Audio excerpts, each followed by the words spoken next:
नाजरीन आदाब, मौलाना आज़ाद national Urdu university के इस खुसूसी प्रोग्राम में आपका खुश आमदीद है, वेलकम है। आज के हमारे खुसूसी मेहमान प्रोफेसर एस.एम. साजिद साहब हैं, जिनका ताल्लुक़ जामिया मिल्लिया इस्लामिया न्यू दिल्ली से है। सर का तजुर्बा इस तालीमी मैदान में तकरीबन 40 सालों से ज़्यादा है और इन दिनों इन्होंने बहुत सारे खिदमात अंजाम दिए सोशल वर्क के मैदान में। जो चीज़ें हैं वो मैं यहाँ पे आपसे बात करना चाहूँगा। जो फ़राइज़ अंजाम इन्होंने दिए हैं उसमें से अहम ज़िम्मेदारी जामिया मिल्लिया इस्लामिया में साजिद साहब ने जो दी वो as a pro vice chancellor, incharge vice chancellor, registrar, इसके अलावा और दीगर ज़िम्मेदारियों को बखूबी अंजाम इन दिनों में इन्होंने दिया। सोशल वर्क के माहिरीन उस्ताद तो हैं ही। इस खुसूसी प्रोग्राम की वजह से एक मौका हमें मिला, जिसकी वजह से हम लोगों ने इनसे दरख्वास्त की कि सर सोशल वर्क से मुतालिक जो है हम लोग कुछ चीज़ें ऐसी फ्यूचर जनरेशन के लिए पेश करें जो उनकी ज़िंदगी को बेहतर कर सकती है। सर, इस प्रोग्राम में आपका खुश आमदीद एक दफ़ा।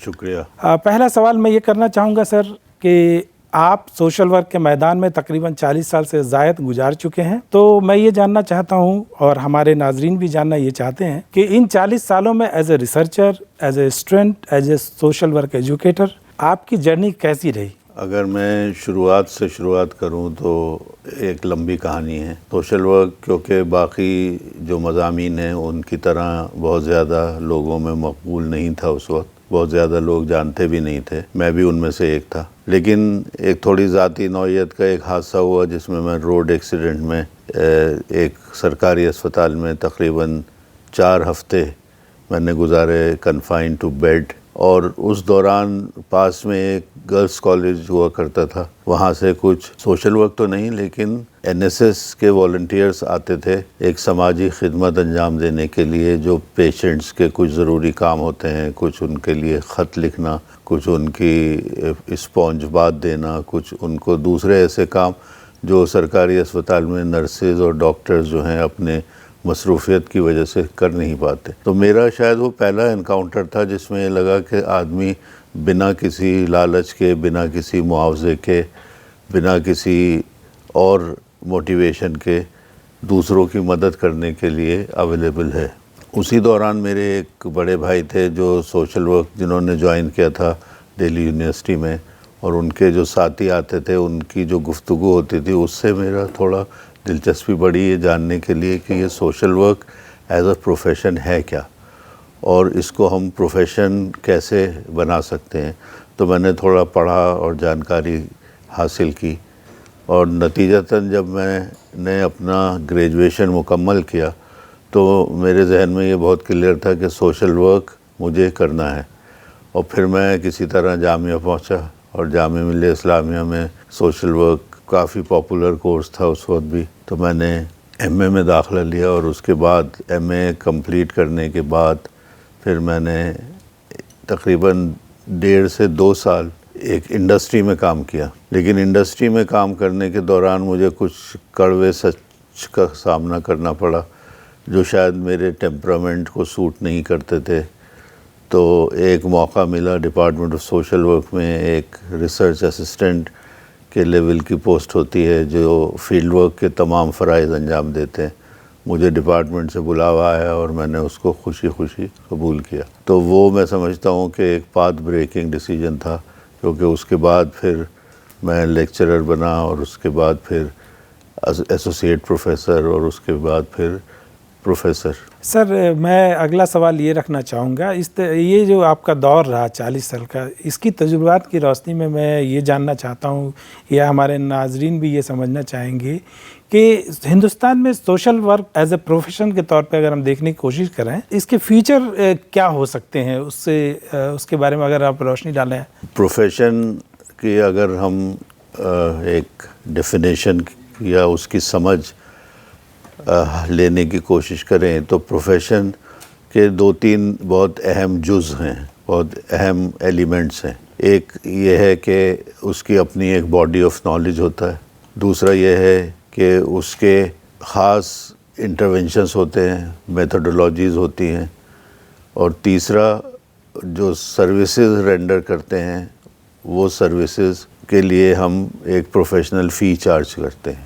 تمام جز ہم پاتے ہیں سوشل ورک میں. حالانکہ بہت کنفیوژن ہے کیونکہ سوشل ورک کو ایک عام زبان میں بھی استعمال کیا جاتا ہے. سوشل ورک کو سماجی خدمت سے بھی جوڑا جاتا ہے, سوشل ورک کو پبلک سروس سے بھی جوڑا جاتا ہے. تو ابھی شاید اتنی زیادہ سمجھ اور اتنی زیادہ جانکاری جو ہے وہ سوشل ورک کو ایز اے پروفیشن, اور یہ بنیادی سوال یہاں نہیں, یہ بنیادی سوال مغرب میں بھی اٹھے جہاں سے سوشل ورک پیدا ہوا کہ کیا سوشل ورک ایک پروفیشن ہے, کیا سوشل ورک ایک پروفیشن ہو سکتا ہے, یا یہ ایسی کچھ کوالٹیز ہیں, ایسی ایک خصوصیات ہیں جو آدمی میں ہوتی ہیں یا نہیں ہوتی, اور ہم کیا کسی ٹریننگ, کسی تعلیم کے ذریعے کسی کو دوسروں کی مدد کرنے کے لیے اہل بنا سکتے ہیں یا نہیں بنا سکتے. لیکن کہنا یہ ہے کہ ایک سوشل ورک کے لیے تعلیم چاہیے, نالج چاہیے, ایک سینسٹیوٹی چاہیے, ایک حساس دل چاہیے, کمپیشن چاہیے. لیکن اس کے ساتھ ساتھ جو سماجی برائیاں ہیں اور جو ہمارے زندگی کے جو مسائل ہیں ان کی ایک باریکی سے سمجھ بھی چاہیے, اور وہ سمجھ پیدا کرنے کے لیے کلاس روم ٹیچنگ ہے.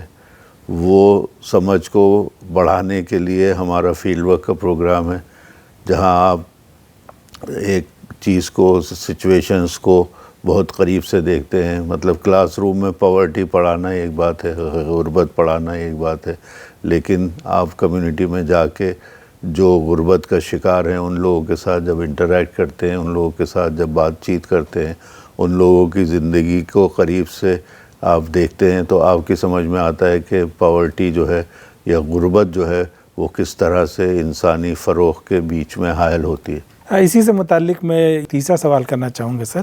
جو لوگ اس میدان میں آنا چاہتے ہیں, ہندوستان جیسے ملک میں جہاں پہ ڈائیورس کلچر ہے, اس میں جو آنے والی دشواریاں ہیں اس دشواریوں کو کیسے فیس کریں اور ان کے جو مسائل ہوتے ہیں ان کو کیسے دور کر پائیں as a professional social work کے طور پہ, اگر آپ کچھ مشورہ دینا چاہیں تو میں سمجھتا ہوں کہ جو کمنگ جنریشن کے آنے والے سوشل ورکر ہیں ان کے لیے مفید ثابت ہوگا. دیکھیے, ہر پروفیشن کے اپنے مسائل ہیں, ہر پروفیشن کے اپنے چیلنجز ہیں, اور ہر پروفیشن کے اپنے ہیزرڈس ہیں. تو سوشل ورک بھی ایز اے پروفیشن جو ہے اس کے سامنے کچھ چیلنجز ہیں. شاید وہ چیلنجز زیادہ ہیں کیونکہ ہمارا جو دائرہ عمل ہے وہ انسانی زندگی سے جڑا ہوا ہے اور انسانی مسائل سے جڑا ہوا ہے, اور انسانی مسائل اور انسانی سمسیائیں جو ہیں وہ بہت پیچیدہ ہیں, بہت کمپلیکس ہیں, اور وہ کسی ایک آدمی کے یا کسی ایک پروفیشنل کے بس میں نہیں ہے کہ ان مسائل کا حل ڈھونڈ سکے. اس کا ایک سماجی تناظر ہے, ان مسائل کا ایک سیاسی تناظر ہے, ان مسائل کا ایک ثقافتی تناظر ہے. تو اس کے لیے ہم کو ایک جو تعلیم ہے وہ بہت انٹر ڈسپلنری چاہیے, نمبر ایک.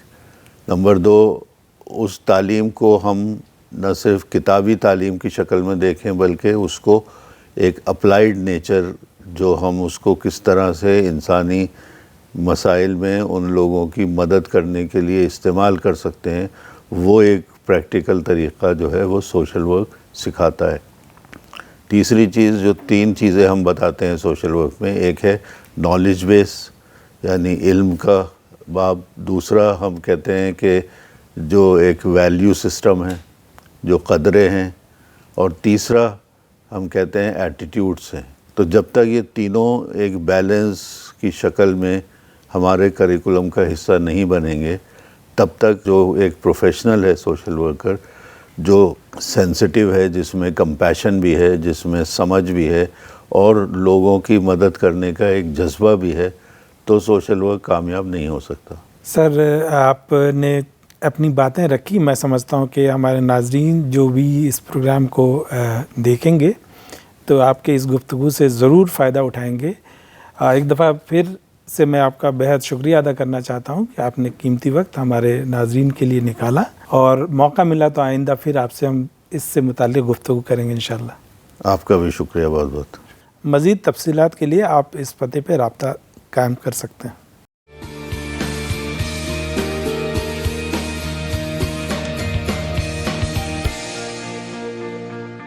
ناظرین, آج کے پروگرام کے لیے اتنا ہی. آئندہ دوسرے مہمان کے ساتھ پھر حاضر ہوں گے.